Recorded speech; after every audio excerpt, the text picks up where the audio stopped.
పిల్లకాయలు చదువు ఒక్కటే కాకుండా దేని మీద శ్రద్ధ పెట్టినా కానీ సూపర్ సక్సెస్ అవుతారని మాకు తెలుసు. కానీ పక్కన వాళ్ళ మాట విని వీళ్ళని గువ్వ మీద తన్ని మరి చదివించి పెప్పి చేస్తాం. ఎందుకంటే మేము మిడిల్ క్లాస్ వాళ్ళం.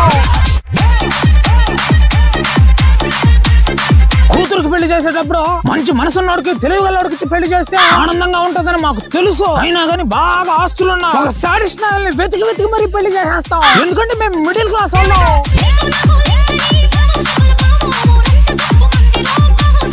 గొప్పలకు పోతే తిప్పలు తప్పని మాకు తెలుసు. అయినా గానీ పక్కన వాళ్ళ ఫ్యామిలీలతో పోల్చుకుని అప్పులు చేసి మరి ఫంక్షన్ చేసి గుడిసిపోతాం. ఎందుకంటే మేము మిడిల్ క్లాస్ వాళ్ళం. ఊళ్ళో 10 మంది పిల్లకాయలు చదివితే 10 మందికి ఒక రకంగా జాబులు రావని మాకు తెలుసు. అయినా కానీ వాడికంత చేతం వీడికంత చేతం అని చెప్పి మా కొడుకుని పీక్కుదంటాం. ఎందుకంటే మేము మిడిల్ క్లాస్ వాళ్ళం.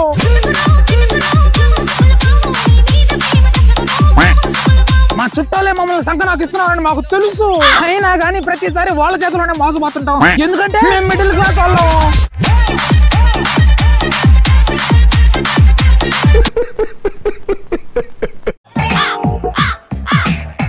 పెద్దయినా ఒక 500 చిల్లర ఇస్తావా? లేదు బాబు, ఈ ముసలి నా కొడుకు దగ్గర చిల్లర తీసుకుంటా చూడు. ఒక 10 రూపాయలు బిస్కెట్ ప్యాకెట్ ఇవ్వ. ఏ ముసలోడా, ఇప్పుడు చిల్లర ఇవ్వు. చిల్లర లేదని చెప్పా కదా, మళ్ళీ 500 10 రూపాయలు చిల్లర ఇచ్చి 500 తీసుకోబో. ఎదురు కుత్తా. ఏమండి, ఎలా ఉందండి? చాలా బాగుంది. తెచ్చుకోనా? మీరు హ్యాపీగా ఒకరికొకరు సర్దుకుపోతానంటే నాకు ఎటువంటి అభ్యంతరం లేదురా బంగారం. నువ్వు చెప్పింది చీర గురించా? రాంబాబు, ఏం చేస్తున్నావు ఇక్కడ? ఏం చెయ్యట్లా, ఏం చెయ్యను కూడా. ఒక్క నిమిషం నీతో మాట్లాడొచ్చా? మాట్లాడు. నీ అకౌంట్ కి 1 కోటి రూపాయలు రావాలనుందా? కావాలి తాత.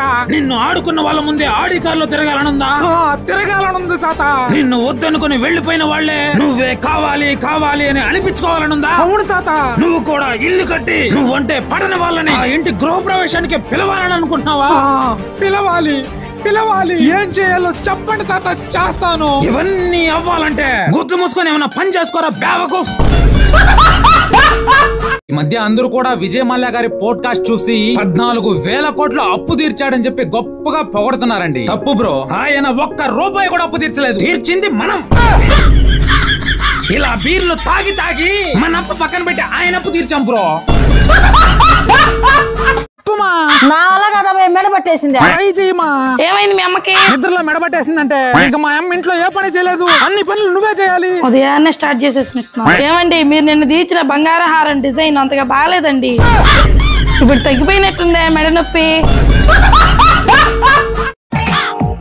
మామా, పర్సనల్ లోన్ ఒక 2,000 కట్టాలరా, కొంచెం ఉంటే చూడరా. ఎంత? 2,000 కదా, చూస్తాలేపో. మామా, బైక్ EMI కట్టాలి కదరా, ఒక 3,000 ఉంటే అడ్జస్ట్ చేయరా. సరే, చూస్తాలేపో. సరే మామా.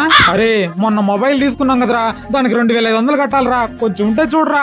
ఏంట్రా ఎప్పుడు డబ్బులు చూస్తాలేపో. సరే మామా. పర్లేదురా మామా, మంచి ఫ్రెండే దొరికాడు. అడిగిన వెంటనే డబ్బులు ఇస్తున్నాడు. ఫ్రెండ్ అంటే అలా ఉండాలరా. ఫ్రెండ్ బొక్క, ఆడు కడుతుంది ఆడి EMI కాదురా, నా క్రెడిట్ కార్డు పై తీసుకున్న పర్సనల్ లోన్ కడుతున్నాడు ఆడు.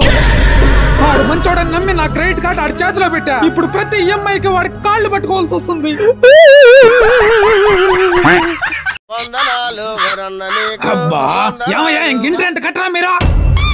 హాయిగా ముందు అవుతున్నారు, కనీసం ఫోన్ చేసినా కూడా ఎత్తరా. ఏమనుకుంటున్నారు మీరు? ఈ రోజు ఎట్టయినా కానీ రెంట్ కట్టాకే వెళ్తా. కడతాంలే అంకుల్, అయినా మిమ్మల్ని చూస్తుంటే మా సొంత మేనమావని చూసినట్టుందిరా నాకు. ఏమనుకోకుండా తీసుకోండి అంకుల్. నాకు తీసుకోమా. మామా, మరి రెంట్ సొంత మేనమావకే రెంట్ కట్టేంత పెద్దోళ్ళు అయిపోయారంటారు మీరు.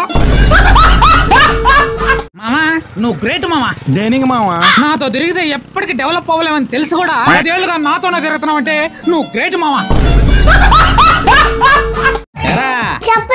అక్కడ బంగారం చైను బ్రాస్లెట్ ఉంటుంది, తీసుకో.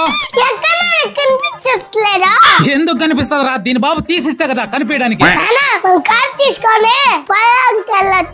6 పొలాలు ఎక్కడున్నారా మనకు?